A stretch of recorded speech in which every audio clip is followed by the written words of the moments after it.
Hey, welcome everyone. This is our monthly series of Quantum Marketplace webinars. The topic today is Untangling Quantum Computing. So just a quick reminder on webinar logistics. Everyone is muted, including the speakers, except when they're presenting or the speakers are in the panel discussion. If you have a question, please feel free to ask the question in the chat window, and the speakers and their colleagues will do their best to answer. If your question is highly noteworthy and we have time, we'll try to work to get that in the panel discussion. Also, the webinar will be recorded and posted in the future on YouTube. So the agenda today, I'll give a quick snapshot on the updates of the Quantum Marketplace, and then we'll get into just a few slides on the overview and trends, and then we'll get into the lineup where each of the companies presenting today will give a short presentation on their offerings, and then we'll get into a roundtable discussion and an upcoming webinar schedule. So the Quantum Marketplace, again, we have a directory on the QED-C site. Any company that's presented as part of the membership, you can see a little video icon next to it, and you can go to YouTube and you can see the channel there. Actually, all you need to do is go to Google and type in Quantum Marketplace, and it populates the first page of Google. And we're asking everyone to subscribe. We're up to 94 subscribers. Once we get over 100 subscribers, we'll have a unique, potentially access a unique link to YouTube. Okay, so some quick overview and trends. This slide is a courtesy of Matt from BCG. I removed the market size numbers because they're sort of speculative, but I think this is a good illustration of how the market and use cases are lining up. Anything from simulation, optimization, machine learning, and cryptography. And I think the discourse here is that a lot of companies are now talking about quantum advantage, and it's coming. And part of it is that if we only get started once it's here, it may be too late to staff up and catch up. So one perspective is perhaps taking the dual approach of utilizing a strategic downside risk mitigation play while having a seat at the table on potential upside opportunities is the best option. Okay, with that, we're going to get into the lineup. Scott, please share your screen. So first of all, thank you, Mark. Thank you, everybody, for your time and attention today. At Deloitte, we have been watching the quantum journey for some time and involved in it as well. So first, we have teams around the world, and our goal is to try to help organizations actually solve business problems with quantum solutions. We are not in the business of building quantum hardware. We're really in the business of helping organizations around the globe figure out how to take the capabilities and the things that are there and actually get value out of them. We're happy to help organizations like yours get started on the journey, amplify and understand what's going on, or accelerate your journey through research and other things. We offer a wide variety of services, and we'd be more than happy to talk to anybody who's curious about what that means for you. In addition, the way we look at quantum computing these days is there are a variety of different applications for quantum computing. I will also say there are some implications that are well understood in terms of security and other things, or at least reasonably well understood. We have a practice and a group who also helps people as they're thinking about what that means as well. So we cover the spectrum of capabilities and options, from sometimes what I like to call the positive upside to a little bit of the Debbie Downer view of what quantum computing might bring. Here on this slide, you can see the spectrum of things that we look at when we're talking about what can quantum be used for, whether it's artificial intelligence and machine learning, understanding those things and accelerating that journey, optimization and Monte Carlo analysis as we're thinking about how do we do valuation differently, how do we do supply chain optimization differently, how do we take advantage of the new tools and capabilities to rethink the way that we've done things to date. Chemistry and material science, a really interesting area to keep an eye on. This is, as people may remember, what Richard Feynman originally postulated we might use quantum computers for. The idea that as we look forward, we may be able to do more and more interesting things like drug discovery and modeling chemical reactions and other things with quantum computers. And then last, securing communications and keeping communications secure. This is a little bit of the quantum risk discussion, but if you think about it, we need to, if we're thinking about a quantum secure future where we have quantum machines that can effectively execute Shor's algorithm, we need to not just secure data in motion, but also data at rest. We have a variety of things that we collectively need to do. Happily, the D-Day for that is still a number of years off, but thinking about that, getting ready for it, planning accordingly, and certainly keeping an eye on the NIST standards is something that everybody should be doing. And for those who may not have the time necessarily to watch all of these events and developments day to day, we're happy to help you educate yourselves and work through the process. We have a wide variety of resources. You can go to our website and learn more. You're welcome to reach out to all of us in the practice. We have a number of publications that you can see here. They include implications of what quantum computing might mean for Ethereum and Bitcoin, just as people think about not just use cases and other things, as you can see, but also what this means for some of the folks in the crypto community as well.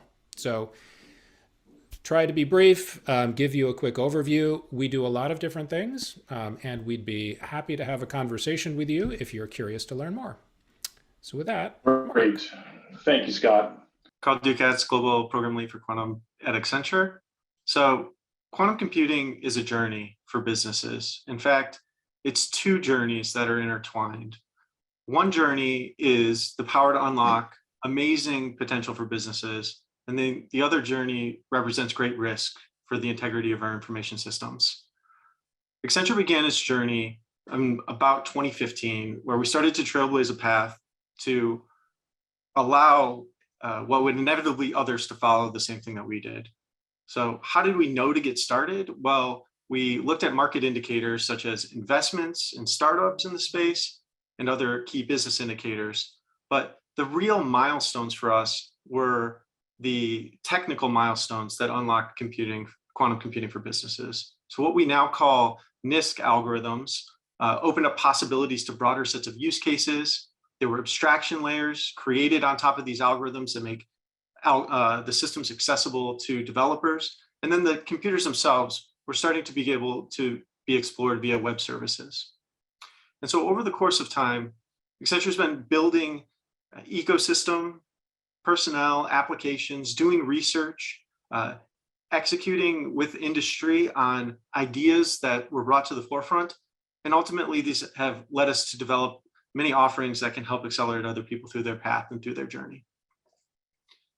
We look at quantum as a comprehensive set of capabilities that require complexity within the business in order to enable readiness. So you can think about there's talent, there's vision and strategy, research and development have to take different paths.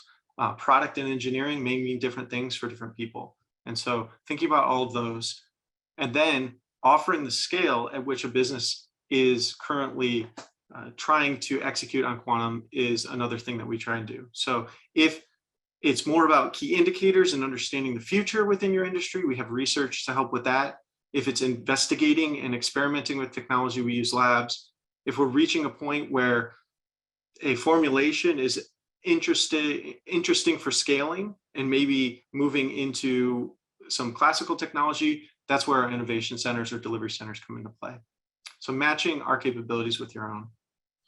When we think about approaching quantum applications, there is the business side where, from a top-down perspective, this is the business quantum stack. From a top-down perspective, we look at the business problem and understand the capabilities that are currently brought to bear. Then we investigate what a delivery would look like for that particular problem within the quantum ecosystem. We design a user experience that makes sense for the operators, people who care about this problem. What do they want to see? What do they need to know in order to execute on it? And then look at the application services to support that. Finally, we get down to the new which is the quantum integration, integrating to a quantum system that exists today, and then ultimately the computation that is used to run that. Now, this is the business approach, the top-down approach to getting to something meaningful within quantum computing. We know that at the lowest level of that, the experimentation varies in different ways between quantum and classical. But as you move into what this journey looks like for a business, there's a publication we have called Quantum Impact. It walks through all of these points in finer detail. We start with defining and planning the journey, then preparing and inventing.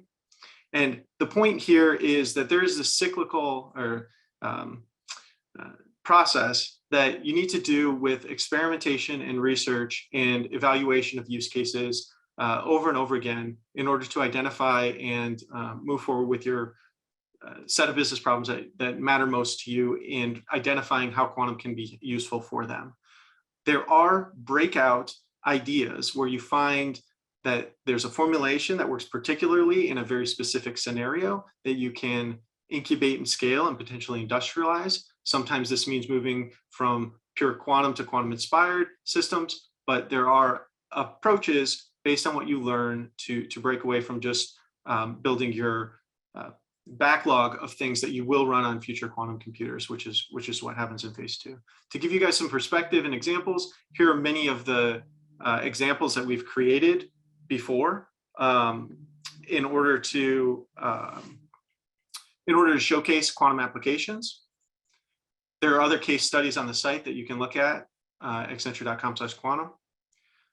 As far as offerings, I said we developed a set of offerings. We have workshops, projects, and programs to help accelerate people through the journey. These are meant to create immersion, generate tactical next steps, and enable people to think strategically about what they want to do. And then also, I mentioned the risk side. So cybersecurity is now the threat for cybersecurity is clearly understood, and the timeline is starting to be laid out for us. We understand now what store now, decrypt later means, and the threat is identified. We know that it's going to take a long time for industries and companies to implement this. And so getting started can reduce your cost over a long period of time. There's journey maps and transitions to help people understand what steps they need to take and get through this. And ultimately, we help by enabling quantum safety readiness assessments, implementing crypto agile systems so that you can switch to the newest standards as they come out, and then helping identify which standards to switch to in order to make sure you're protected. So if you'd like to learn more, you can reach out to me or check out accenture.com/quantum or contact us through the form. Thank you. Thank you so much, Carl. Matt from BCG. Matt is a partner from BCG. Can you share your slides? Great. Yes. So I'm a partner in the my name is Matt Langione, and I'm a partner in the technology practice at BCG. I'm one of the leaders of our deep tech mission, which is dedicated to helping research-based technologies leap out of the lab and into the workplace. No technology, I think, today is better poised for a leap than quantum computing. And indeed, working with providers, with investors, with end users of quantum computing has become the largest share of our work. So BCG stands for Boston Consulting Group. It's a local name, but a global company with just under 100 offices in 50 countries around the world. And we bring to bear for our clients not only industry expertise, say in consumer goods and healthcare and energy, but also functional expertise, say in pricing and in operations and talent management. The deep tech mission is part, of course, of our technology practice. And it's an increasingly important one. So we've been monitoring the field for some time, but our quantum computing practice began in earnest in 2018. It's one of the fastest growing parts of the business, as I mentioned. We have 20 client projects under our belts, and we've brought more than 100 BCGers into the fold on the quantum computing topic. We've also produced some of the most widely cited reports, and we have a deep bank of more than 50 client-defined use cases that we track to monitor progress and maturity of the technology. So how do we serve clients? No, our client work focuses on really three constituents: providers, end users, and investors. And while the balance of the work thus far has primarily been with the providers who are looking for us to help them in prioritizing use cases, defining business models, building an ecosystem, as well as with investors who engage us in diligence work, we're increasingly serving potential end users. And indeed, end users are the fastest growing part of our work. which is the fact that in itself, I regard as a real bellwether of the maturity of the industry, the share of our work that's being done by end users. And that part will probably grow fastest in the years to come. So I'll focus my remarks on what we do for them. The first thing we do is typically conduct an impact of quantum assessment, or we call it an IQ assessment, to understand where there are, excessive cost outlays or missed revenue opportunities in their current workflows that quantum computers can address, when quantum computers will be able to address them, and what kind of value it could create. We find that this is a great auditelic exercise because end users tend to find all sorts of things that could be improved, whether by quantum computers, whether by classical computers, or other deep technologies. Now, because this IQ assessment is the starting point for everything that follows, I'll go a bit deeper into it in a moment. But I should also note that we also help users find the right vendors and providers to partner with, to onboard talent, to incorporate quantum computing into their digital transformation roadmaps. That's a big part of the work that we do. Let me take you through a bit of this impact of quantum diagnostic. It really consists of 3 core analyses. First, a deep dive into pain points across the workflow and the value associated with solving those problems. Then we map those problems to potentially quantum advantage solutions. And then finally, the synthesis of that is a path to value assessment that enables users to make an ROI-informed decision about where to invest and when. Again, as I mentioned, we do this typically with a vendor assessment as well as a kind of digital transformation roadmap analysis as well. As you can see here, there's a lot of detail that goes into it, and the work is just really centered on a path to value assessment that helps end users make this ROI-informed decision, but there's got to be a lot of detail behind it and a lot of depth. And it comes down to this value creation equation, which really defines the path to value. So on the one side, you have to answer the question that's implicit here on our y-axis, which is, what are the pain points and bottlenecks that lead to cost outlays and missed revenue opportunities? And then, these opportunities are at least theoretically existing no matter how the problem solves. So whether it's with classical computers, with quantum computers, even with non-technical solutions. These aren't quantum computing questions, but questions about, high frequency trading in finance, say, or chem informatics. Now on the x-axis, this is where we determine what hardware and software breakthroughs will be needed to achieve, a level of solution maturity that allows you to solve the problem at a given node. Not all industry problems are going to require, full-scale fault-tolerant computers, right? There may be optimized, shallow circuit NISQ devices that can make progress on, simulating highly correlated systems, for example. And this is just an illustrative approach of materials that I give you. You can see that value accrues as you can simulate materials of increasing complexity with greater exactness. But I share this only to say that you do need the detail and the technical depth to make the kind of decisions that really should be meaningful investments for businesses in potentially disrupted industries. So how to engage with us? Well, one way is, of course, to just read some of the thought leadership that we've put out on the topic. It's an area that we're passionate about, that we've invested a lot in. And it's one way to kind of get, familiarize yourselves with how we think about quantum computing and what work we're doing. And then also I just note that we've got a global team with consultants and project work all over the world. So please get in touch with us and reach out to us at quantum@bcg.com. Thanks. Thanks a lot, Matt. So Rebel Brown with Quantum Computing Inc. Rebel Brown is the VP of Strategy. Can you share your slides? We are Quantum Computing Inc., and we have a little bit different view on quantum itself. So we believe that quantum value should be available to all users. And that's why our Catalyst Ready to Run quantum optimization software requires no quantum programming, no quantum algorithm development, no coding for hardware, et cetera. Users simply submit computations via the cloud to a variety of quantum computers as well as quantum-ready classical systems and solve them. Now, with Catalyst, a user, an application, or a workflow submits a computation via 6 functional API calls. And by the way, the same computation, same API format is used for any of the quantum machines or classical. There's no need for recoding. Now, once that is submitted, Catalyst transforms that into a QUBO. And oh, by the way, if you have graph analytics problems, such as community detection, we do the same thing. We transform those. And then they're submitted to the Catalyst core, where a variety of classical and quantum algorithms and methods are applied based on the specific computation. It's then submitted into the specific machines that you've targeted, whether they be quantum, classical, or both, and the computations begin. Now, as the iteration happens, the Catalyst core collects those, and when the computations are finalized, it analyzes those and delivers the best diversity of results back to the submitter. We also have control, which is a set of services that allow you to track and monitor the submission, and also it provides an admin portal. Now, you know the old adage of a picture paints 1,000 words. Here's 1,000 words. On the left, you see the SDK code that you have to write for a multi-constraint optimization, and I believe this was 4 constraints. On the right, you see the Catalyst submission. Right? And I think it was brought home to me when I first joined the company, when one of our partners, who's a theoretical PhD in physics, and he had worked now in 6 years in application development quantum, he told me that it took him 8 months with a popular SDK to determine how to write the right program. He solved the same computation on Catalyst within 2 days of receiving the software. So I think there's the evidence that we remove the complexity so that people can move forward with quantum exploration. Now, speaking of quantum exploration, we developed our QCI Consulting Path to Quantum framework because of feedback from some of our users that said they wanted a more methodology-driven approach.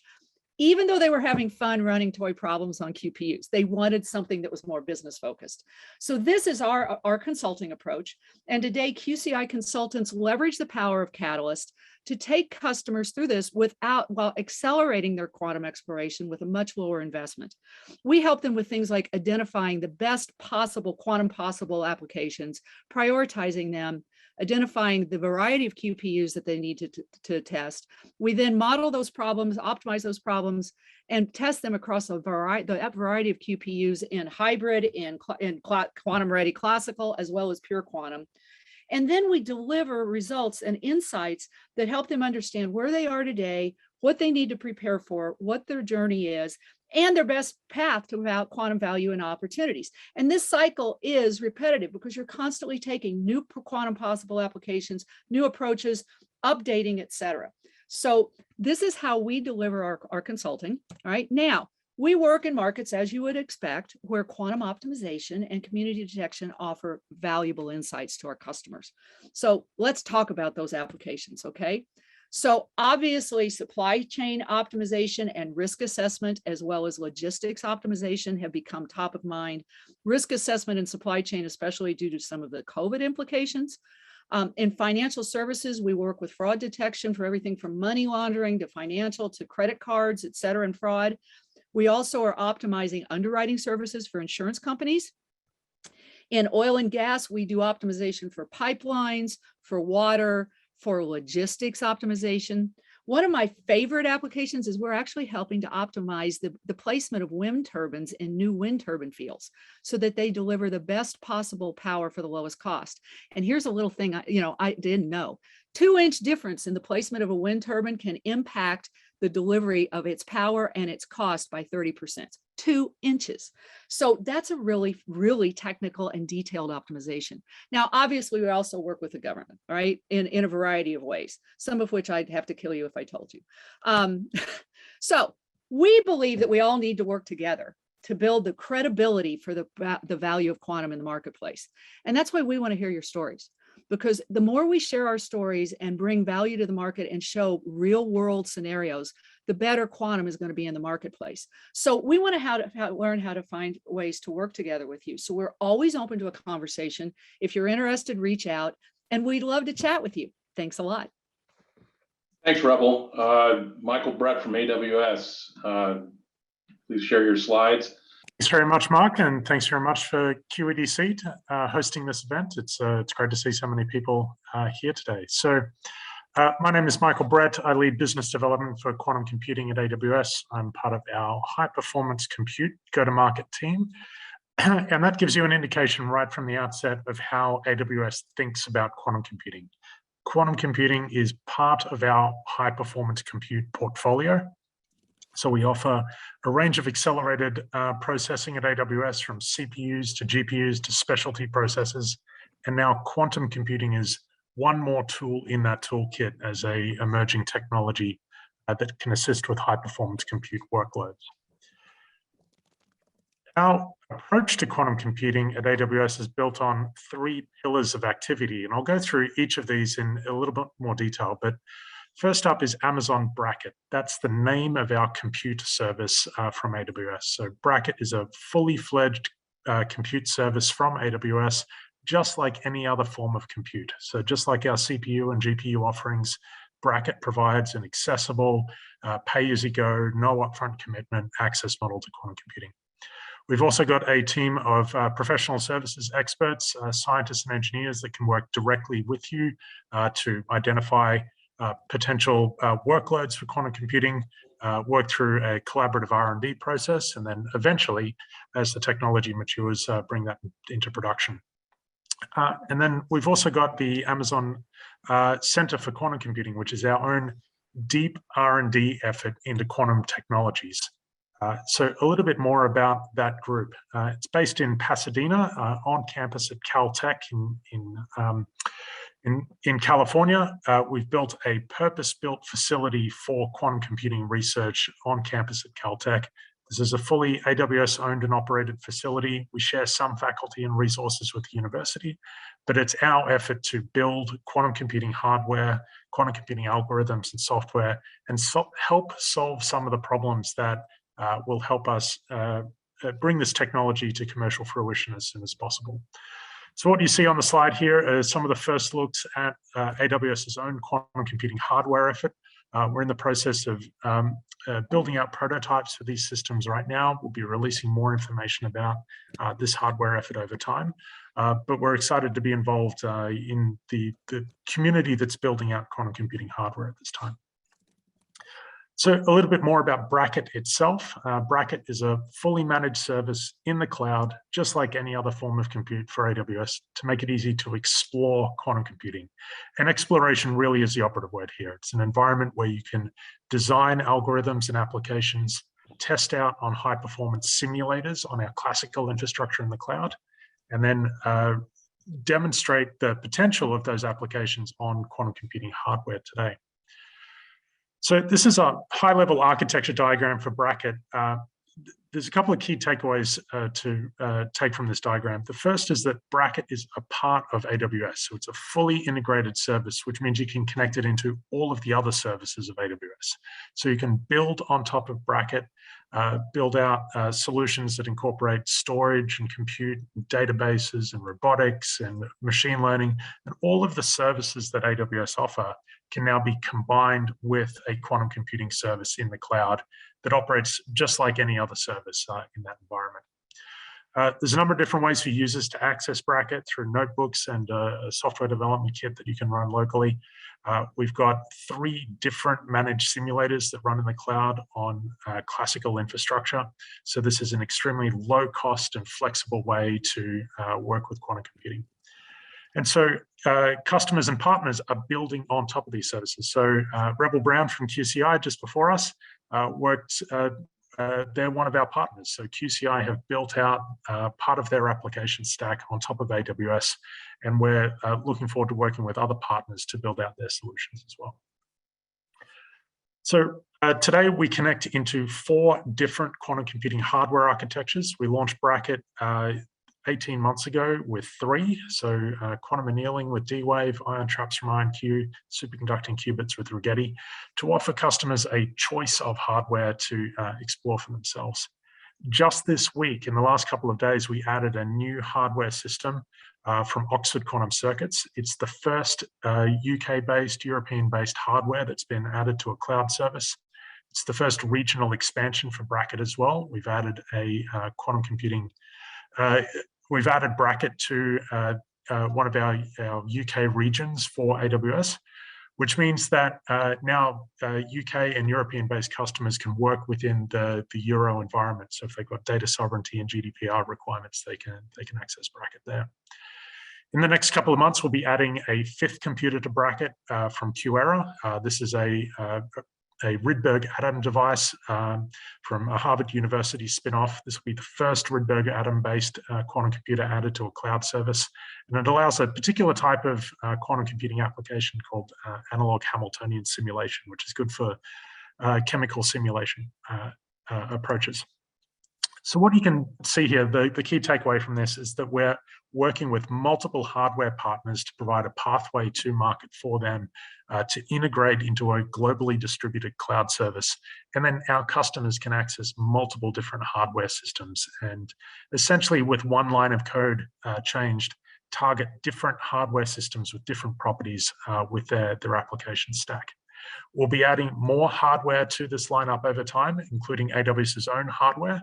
But AWS won't be exclusive on its own service either. We will continue to work with other hardware partners, just like we do in the classical compute side as well.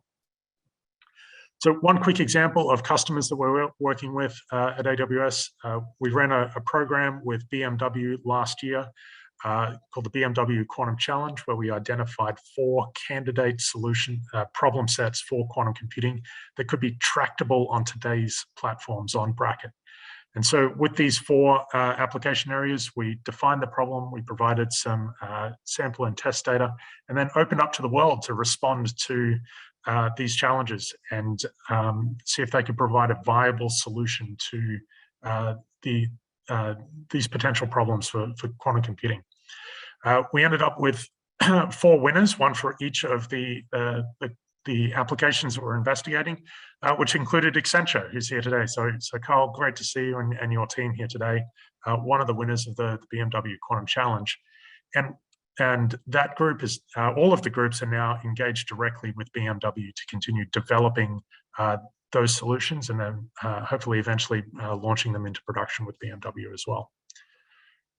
So pathways for you to engage. For our research customers, we've got a research credits program to offset any of the costs associated with exploring quantum computing from a research perspective. Our AWS partner network, companies like QCI and others, building on top of Bracket, and we work with them through a partner relationship model where we can help you together achieve your outcomes. We've got hardware builders like Rigetti and IonQ and Oxford Quantum Circuits that are coming to Bracket. So if you have hardware and are not yet in conversation with us about potentially adding to Bracket, we'd love to have that conversation. And then, of course, enterprises can engage directly with the Amazon Quantum Solutions Lab, where we can work with you, potentially in partnership with one of our APN partners as well, to identify problems like what we did with BMW and bring those to the world. So a couple of links and resources, I'll drop these into the chat as well, but we look forward to the conversation with you. Thank you, Michael. Heather, please share your slides. Heather Higgins is an executive director at IBM Quantum. Okay, you guys can hear me. Yep. Thanks, Mark, appreciate it. I'll go ahead and jump right in. I am representing IBM Quantum. We are a full stack provider. And what I mean by that is we have the quantum system, software, the platform to run it on, and services. So I'm representing the full gamut of the things that IBM brings to market. I want to start with the hardware roadmap, hardware and software development roadmap. This might be something that is familiar to many of you. If it's not, I would encourage you, you can Google it, you can look at it. I'm starting with this for a few reasons. One, we've talked a little bit about the marketplace and the uncertainty, and my team is very focused on how we engage with enterprises. And as an enterprise, especially those that are more, commercially IT driven, maybe don't have, PhD physicists or chemists, on their staff. We often get the questions on how do we get started? How do we know when we're going to get ahead of our skis, or when we, are about ready to have other, organizations leapfrog us when we're talking about emerging technologies. And so this roadmap is very important for a number of reasons. One, it enables organizations to have a roadmap for capabilities and to be able to use it as a planning tool so that you can see what types of capabilities are coming into the marketplace over a time horizon. And with an understanding of those capabilities, how do I unlock potential business value? So it's an important planning tool, but it also instills confidence. As you'll see, IBM will continue to publish the roadmap that we set out and show as we're making those milestones. So as an example, in 2021, we launched Eagle. Eagle has landed 127 qubit system. We also leveraged, put out their Qiskit runtime capabilities. Again, really important because it shows that we are not only laying out a roadmap, but we are driving toward achieving it. Now, move to the next slide. I'm going to step back just a little bit. I think, IBM works with enterprises directly, but we also work indirectly. We have a lot of partners, some of who are on the call with us right now.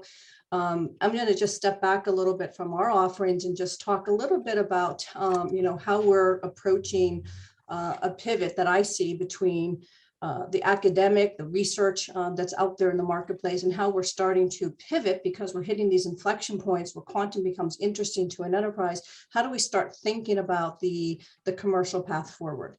And one of the things that I would say when we work with the enterprises that we're working with is there's a gamut, right? There are organizations that are the pioneers of quantum that have invested over the course of many years now in building quantum capabilities, in advancing the knowledge of quantum from a theory to an application perspective. We are also starting to see on an increasing basis, I think Matt might have hit it from BCG, we are seeing an increasing amount of enterprises really starting to, wake up and starting to ask questions. And many of those don't have internal capabilities. They don't have yet quantum champions, but they're seeing a lot about the advancements that are happening in technology, and they're starting to ask questions. And so I think that, as providers out there, I think you're hearing it from all of us, it's really important that we are transparent, that we are being very, very setting the expectations with clients based on where they want to go, where the technology is, how do we help them build a knowledge base of quantum so that they can become more informed in the strategic decisions that they make about how they want to invest in quantum, when they want to invest in quantum, and why. And so again, we really look at everything that we're doing in the marketplace, indirectly and directly with enterprises, really is trying to help them unlock the value, helping them build capabilities so that they can be self-sufficient on their journey. One of the points that I will, bring out is that technology is moving really fast. And one of the things that you've seen in other areas of emerging technology is talent. Talent becomes the bottleneck for growth. Talent becomes, the rare commodity that everyone's going to go out and chase. And one of the things that I'll, put there as we start to get closer to inflection points where we're going to be able to start to do things and experiment with quantum in ways that we can't do in a classical era is only 6% of organizations, this was a year ago from Gartner, but only 6% of organizations at the time really felt that they had the skills that were necessary to think about how they would approach quantum, let alone implementing and delivering. And so what impresses me and excites me about being able to be part of, the QED-C and this, session out there is that there are many providers that are out there that are able to help clients, that are able to help them build their skills, that are able to help them start to apply and to start to think about what their strategy should be for their adoption of quantum. And I think that is very, very important. Talent is a big piece of it. How do you start small, right? Maybe it's more than one, doesn't have to be 20, doesn't have to be hundreds, but how do you start to build the internal capabilities so that an organization can go in very informed and make the right strategic decisions?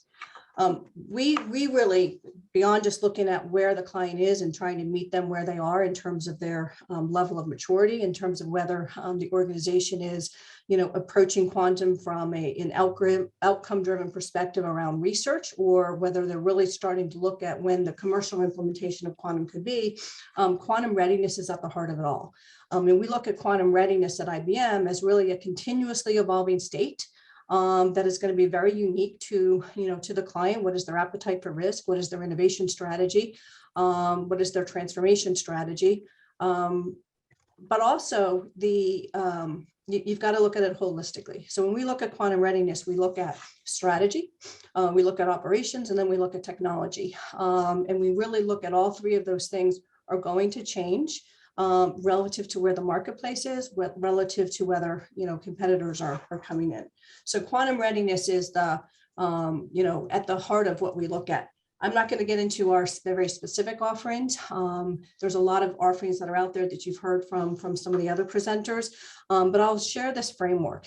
This is a framework in terms of what we believe is a very solid journey for enterprise adoption. We believe that the journey takes years. We'll put it at 3 years. It's going to be, less or more depending on the organization and what they're trying to accomplish. But one of the first things is education and technical skill building. And when I say education and technical skill building, it's not just for technical teams, right? It's trying to build fluency within an organization, particularly business stakeholders, to understand what quantum is and what it isn't.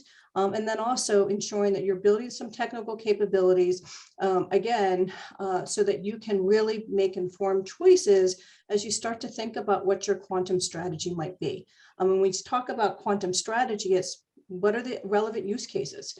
The use cases that one company is going to look at are going to be very different from the other, and they're going to be different based on, how long they're willing to wait, down the horizon when quantum really matures versus, what their short-term, outcomes are. So defining the use case, really being careful about the prioritization of the use cases, where they want to invest, looking at the readiness. What is the readiness as it comes to being able to understand, what disruptors could come into the marketplace?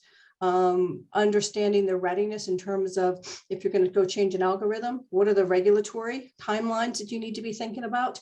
And ultimately, what's your adoption roadmap? And then finally, I think as the technology continues to mature, we are at that unique point where we can actually start to do things a little bit larger scale. Proofs of concept, or what I like to say, kind of, the early prototypes that are used not only for education, but more importantly, used for planning. What are the implications in terms of your technology changes that you need to be thinking of? So we look at adoption very broadly. I've seen a lot of the things that others on the call have been showing that, again, are trying to get to how do you educate, how do you set a strategy, and ultimately, how are we trying to move an organization or an entity to quantum adoption in more of a commercial, not just research perspective. Then finally, you can go to ibm.com quantum computing, focus on business for this audience. We have use cases up there. We have the quantum decade. You can see some of the clients that we're working with, partners that we're working with. We've got startups, we've got GSIs, we've got research, academia, and we've got a lot of indirect hubs. And then if you want to talk to someone, you can fill out, there's a contact form on ibm.biz, IBM Quantum Learn More. You can click that, and then there's some links in the bottom, I think, when the presentations get sent out. So okay, great. Thank you, Heather. All right. So thank you, everyone. We're going to get into the roundtable discussion. I think I'm going to start with Michael Brett on this. So what question are you hearing most from customers today in this topic matter?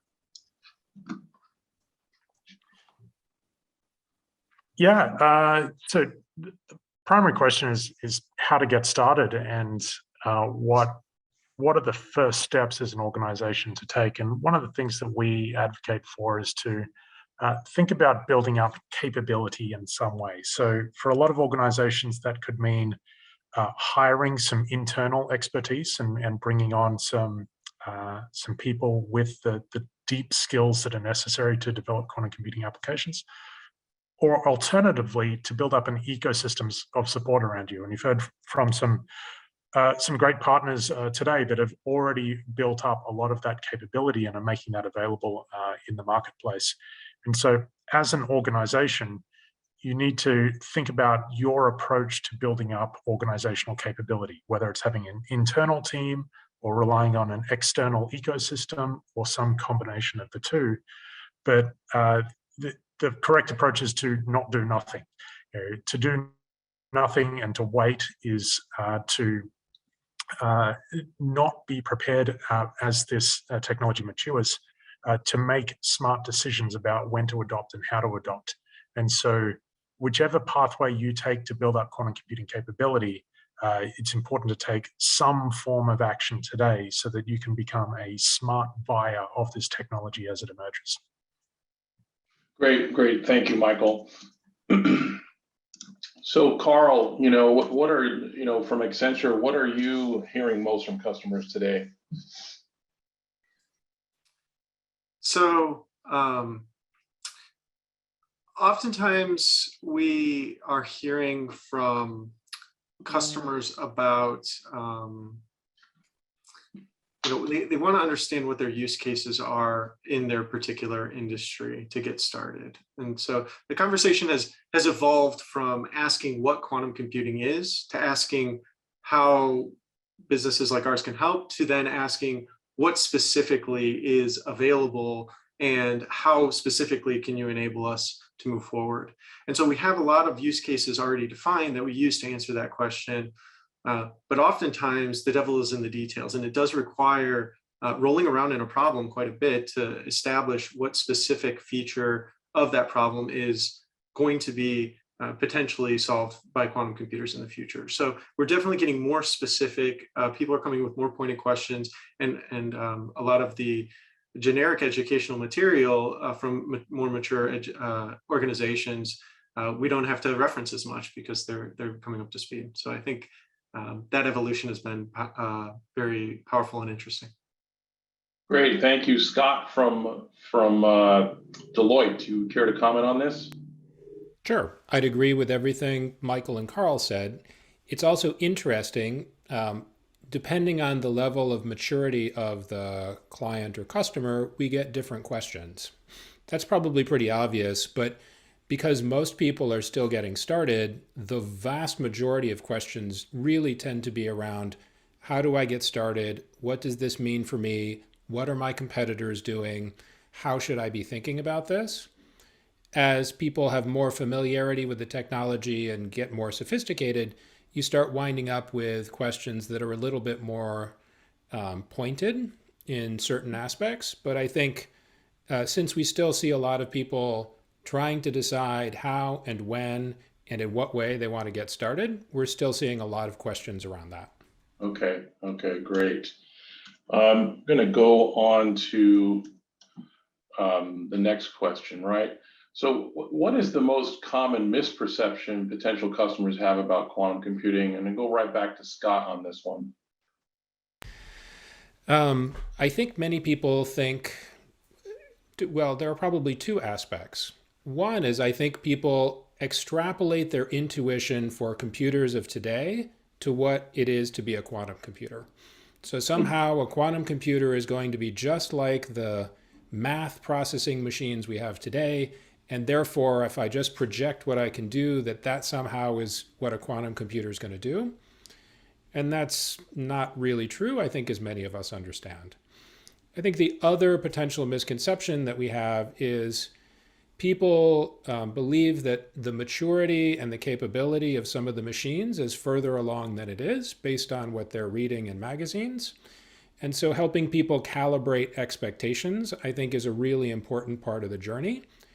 Not that you can't do really interesting things today, but they may not be ready to put into your transactional production flow as people sort of have in their mental models sometimes. Great. Thank you, Scott. Carl, you care to comment on this? I have to agree with Scott. He nailed it. And then the only thing I would add is specifically sometimes I get the question of, well, I have a big data problem. Can I go run that on my quantum computer? And we have to pull people back and let them know it's not necessarily just about big data, but hard problems exist in many different forms. So. Yeah, great. Rebel, you care to comment on this? Oh, I do, Mark. We've had this conversation. I agree with Scott completely about what can a quantum computer do today? I think the other because, let's face it, there's a lot of stories out there that we haven't yet proven. I think the other aspect on it is the misperception that it's all bogus, that it's fake, that it's like, it's all hand waving, et cetera. And we've seen a lot of customers, we walk in and what we'll hear, the attitude is, this is a market hype and it's not real.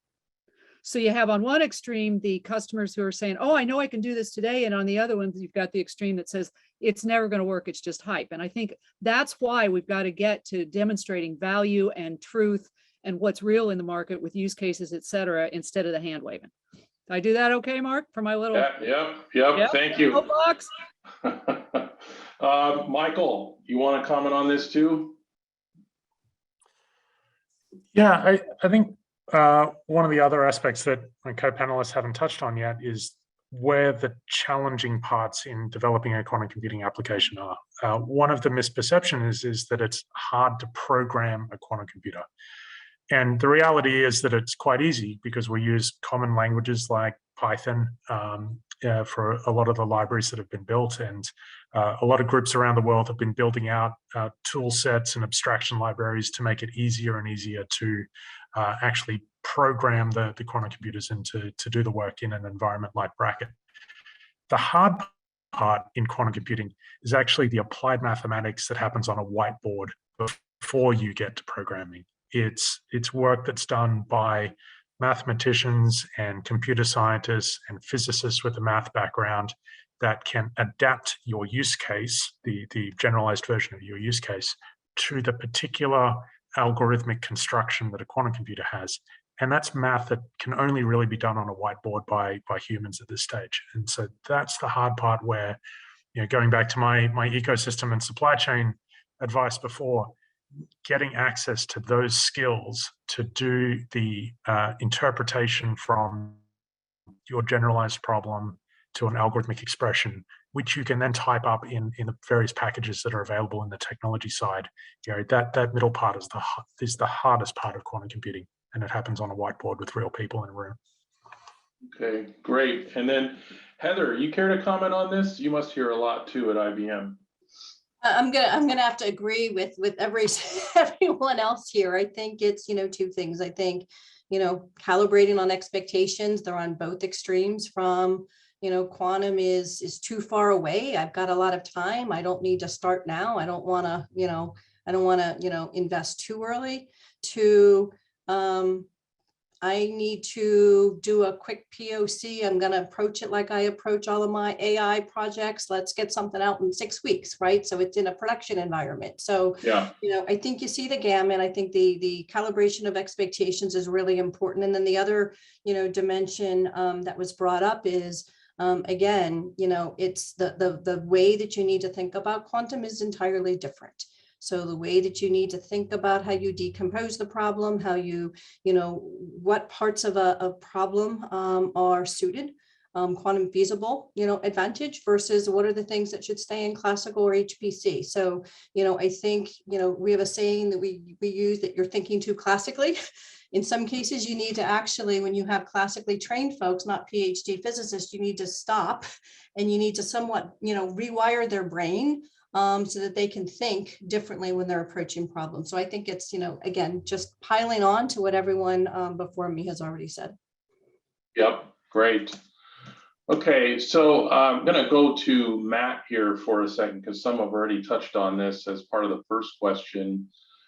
So Matt, how does your organization look at, what are the recommended best practices for customers getting into quantum computing, and specifically, how do they get in and when do they get in? And, you were on a panel a week and a half ago where I was there in Miami, and, you had an interesting perspective on this. You care to share?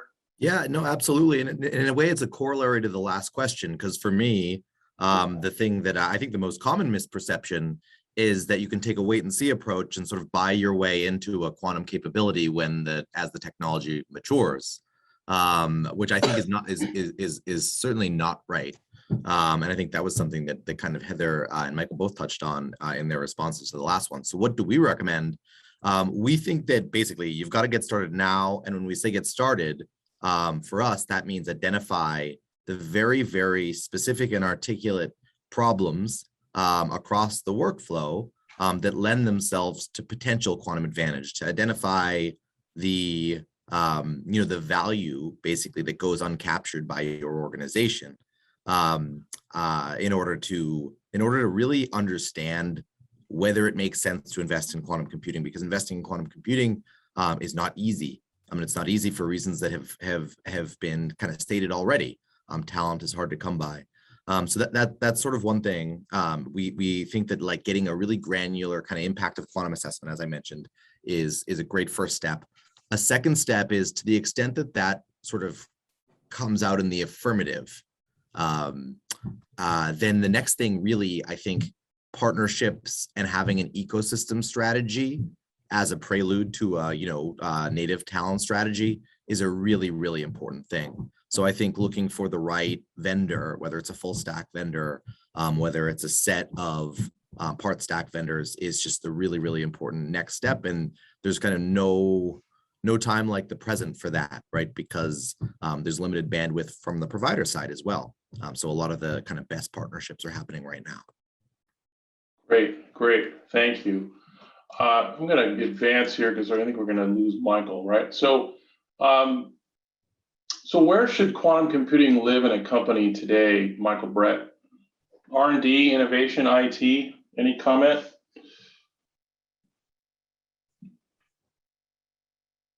Oh, we lost him. Okay, Carl, you're up. All right. Well, we hope in the future at some point that it will be a commodity that probably lives under IT. But right now, I think it really depends on your business. For example, pharmaceutical clients may be much more advanced in their R&D and have chemists that are familiar with quantum as a topic, and it makes sense within their business to have a group or community practice within that organization. Whereas others that don't necessarily have an inherent capability that is mapped to quantum, it may live more in innovation, in the ideation, the use case selection, the understanding of the impact on the business. But then also we do see it living in IT, where people who are technical are very motivated and interested in the topic. So I think it can play a role in all of those, but so long as you have a designated leader who is a champion who can make it successful in your business, I think it could be within any of those. Okay, great. Scott, you want to comment on this? I don't know that it needs to, I don't know that there is a best place for things to live. I think the right answer is it is more important to get started, and it is more important to make sure that you are focused on things that generate business value. And I believe as long as those two things hold true, exactly where it sits in an org chart probably matters a little less. I would observe that sometimes it depends from one company to the next which parts of the organization have the greatest risk appetite or the greatest ability to take risks or try new things. That sometimes influences where you want to put things. But I don't know that there is one single best place, Mark. Okay, great, Scott. And then Matt, you want to comment on this other than what they said prior? Very well covered by Scott and Carl. I would say my suspicion is that it's rarely IT led right now. So the vector tends to be either from one of the left to R&D or kind of innovation within a business unit toward I think toward IT. But the area of activity that I see kind of most pressing is in R&D and innovation. Okay, great. All right. So how can customers with mature quantum programs best benefit from your services? I think we're just going to go through everybody here, starting the opposite way. Start with Heather. I think for clients with mature quantum programs, we work with a lot of pioneers that, have, R&D that have been focused on, quantum use case, the most advanced, and they're doing some amazing things.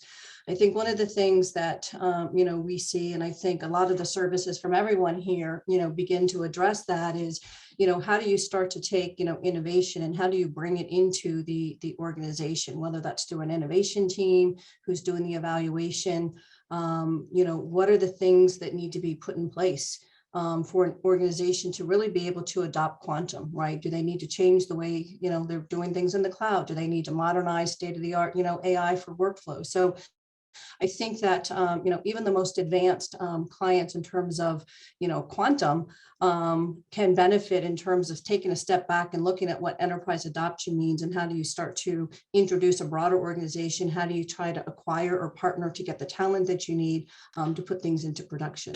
So I'll leave it at that. Great. Rebel.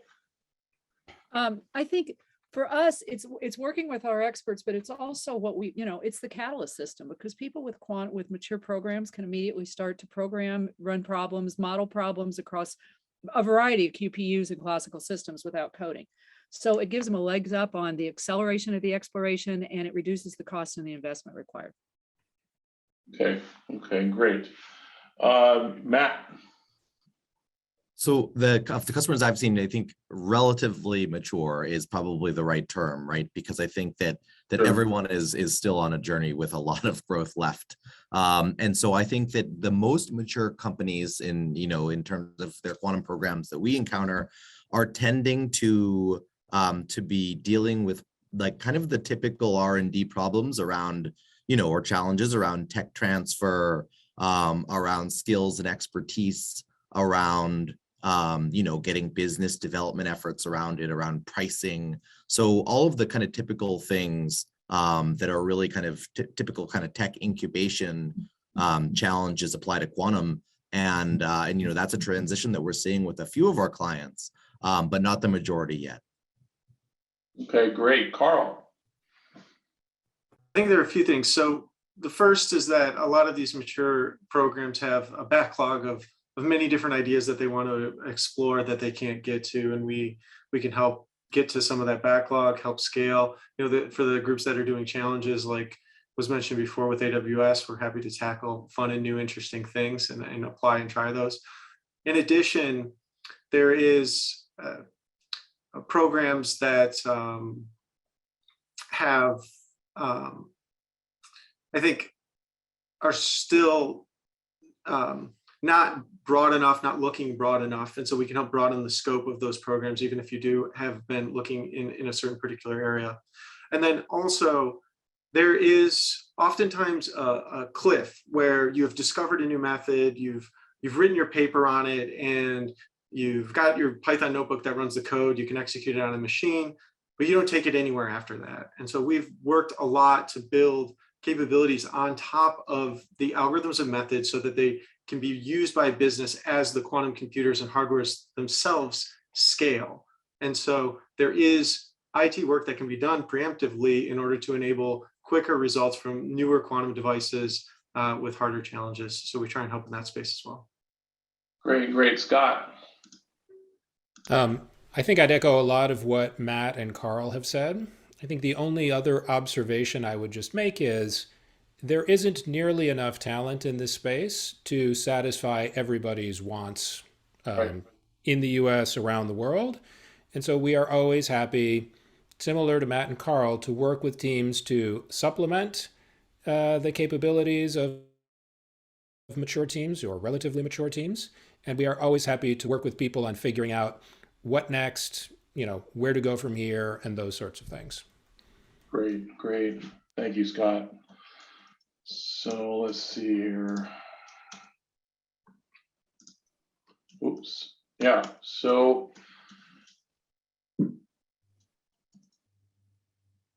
I think we covered it. Does anybody else want to answer the how and when? Rebel, I don't know if you had a chance to answer that about getting in.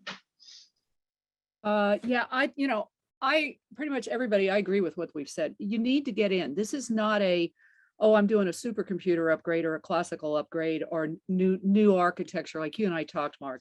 This is a whole new paradigm that takes a lot of learning, a lot of knowledge, and frankly, a mindset change.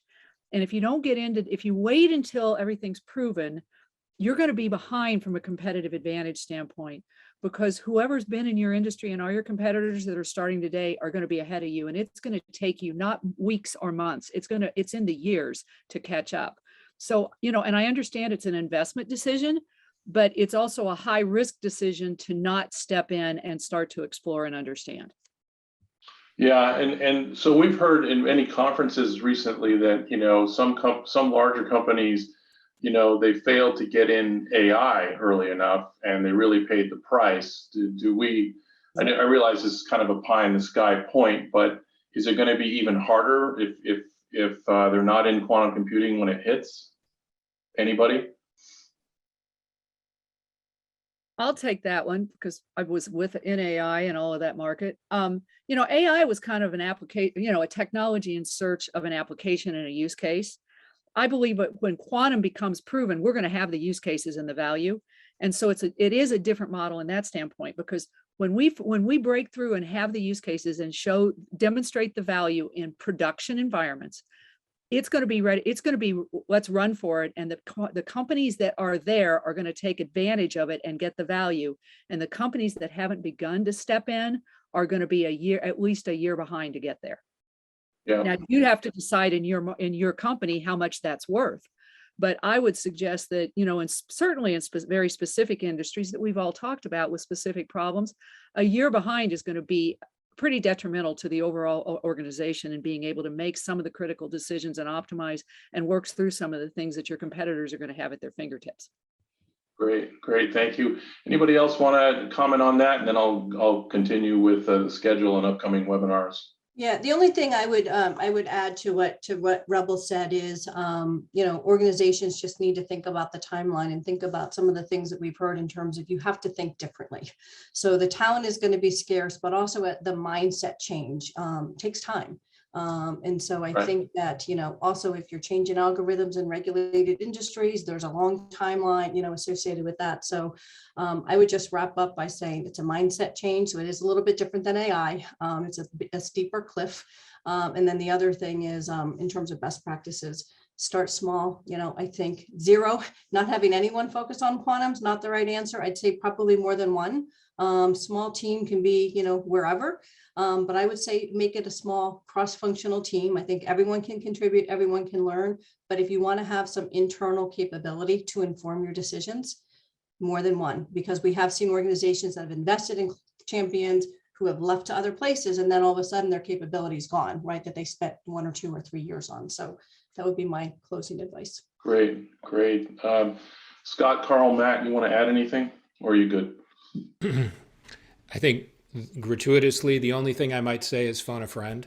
There are a lot of us here who are happy to help you. There are a myriad of resources available at various price points with various levels of quality. You can certainly find your way by yourself. I think you'll find that you accelerate the journey if you ask for help. Awesome. Yeah, I think that's good advice. Carl, Matt? Yeah, I'll just say that the how, everyone has application developers, everyone has data scientists at this point. These are people who are using the systems today, doing the things that quantum computers will do in the future, or prepared, have the knowledge and the business knowledge of how those are applicable. If you find someone to lead that group and investigate the problems that you have, you can do a lot internally to get started, to get your crew incubated, and then engage meaningfully with the vendor ecosystem. So, don't be afraid if you're just getting started to ask questions. Who's interested, who wants to get involved, get some hands up, and then that'll give you, as was mentioned earlier, a small group of people who can help enable you to get started. Great. Matt, you want to add anything? The only thing I would add is just that, like, the cost of innovation has fallen dramatically since 2000 for the most part for many industries. It so happens that quantum computing is especially applicable in a number of industries that have actually been a little intransigent and that where innovations kind of stalled. If you think about pharma, right, the cost of drug discovery has risen like 9% over inflation every year since 2000. It was $1 billion to discover a new drug just 20 years ago, and now it's more than $3 billion. So I guess the point is that I think quantum is important for everyone to keep tracking, but there are a set of industries where it's really existential. I don't think quantum computing is necessarily going to be a white knight in these industries, but it certainly is a really, really important candidate solution. Well, we had a few slides here courtesy of Deloitte. Where would you say is some of the most targeted areas? Well, if this one's for me, I think that they've got a lot of them. I mean, I think the industries that we tend to focus on and hear the most from are, of course, materials, and that's either like the folks producing materials as a business or where materials are critical to their business. Think batteries in Tesla. So materials is one. Drug discovery is another. even notwithstanding, recent kind of AI inflected advancements. And financial services, I think, has a number of interesting use cases that have to be proven out. And then maybe the last one that I would mention that's a little transversal is computational fluid dynamics, specifically for aerospace and auto. Even though like Navier-Stokes equations may be a little ways off, things like mesh optimization could be a good entry point for some of those use cases. Okay, Scott, since we used your slide here, you want to add on what Matt said? Actually, I think Matt did a nice job of summarizing it. That's great. Really, the only place that's not on here is government, and that's in part because government does everything, and so they're kind of everywhere anyway. Yeah. Okay, great. All right, so thank you, everyone. We want to go and sort of highlight. Well, we want to highlight the upcoming schedule. We started the Quantum Marketplace in May of 2000 with lasers. This is actually the nexus of these 3 webinars, the one we're doing today and the one we're doing in a month and the one we're doing in May 5th. We're all born out of, I have to credit Deloitte because I spent some time at, what was it, Q2B in December and watched their team talk to various banks and other customers and thought, wow, it'd be really helpful, I think, for the marketplace to run a quantum marketplace on untangling quantum computing and make it a little bit more simple or accessible. And then, so that's what we did today. And then what we're going to do at the end of March is we're going to have companies that are doing software for quantum specifically. And then we're going to roll into the quantum computing system companies. And we may have some from today as well in the sessions, to sort of balance it out. But that's what we're looking at. That's it. So thank you, everybody, for joining.